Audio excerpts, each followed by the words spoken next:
3 seconds. Prime Minister Narendra Modi, in his Independence Day speech, combined the familiar rhetoric with some fresh thoughts.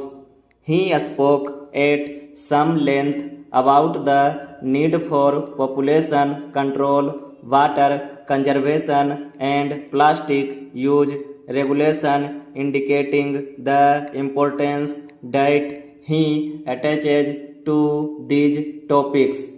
Some policy measures, including the creation of a separate ministry, are already in place to deal with the crippling water crisis in India, which gets worse every year. Indiscriminate plastic use, along with the absence of effective solid waste management, has already caused such ruin to the ecology that mitigatory measures are required on a war footing. He also made the significant announcement of creating the position of Chief of Defense Staff, which could improve coordination among forces and restructure the military civilian relations in a manner that suits the security challenges of the present times better. His call for people's participation in all these and also for development of tourism and local enterprises was in the right spirit. The appeal to produce locally and consume locally may be out of line with globalist prescriptions of development, but should be welcomed even if it sounds impractical.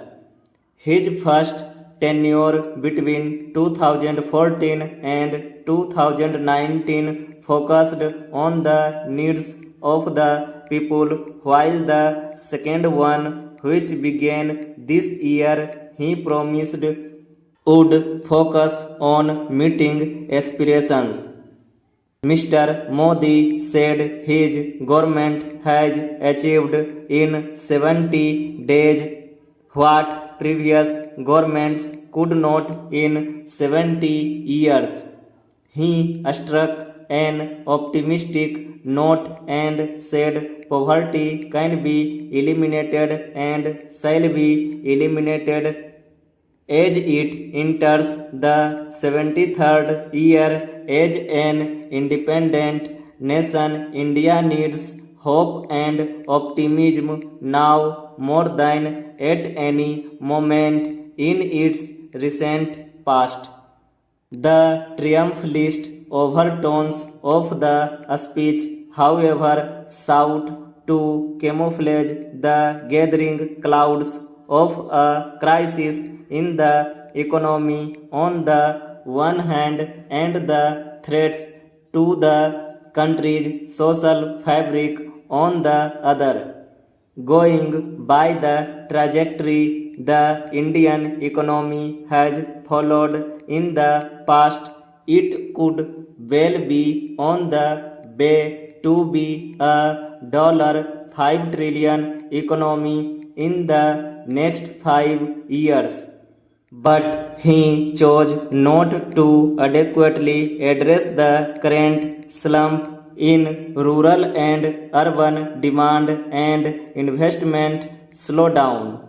There was an attempt, however, to reassure entrepreneurs who were apprehensive of the recent burst of tax activism when he mentioned that wealth creators should not be demonized, and he called upon businesses to invest. But while he touched on his decision to strip Jammu and Kashmir of its special constitutional status. Jammu and Kashmir will need quietness and slow time to return to normalcy. There were elaborate mentions of unitary schemes from the One Nation, One Tax that is already in place to a One Nation, One Poll plan that is in the making. Such overarching plans are central to his vision, and the speech reflected that thinking. But if India is to be on a new course for the better, it needs more than grandstanding from the Red Fort. Deeds must follow words as noon follows down.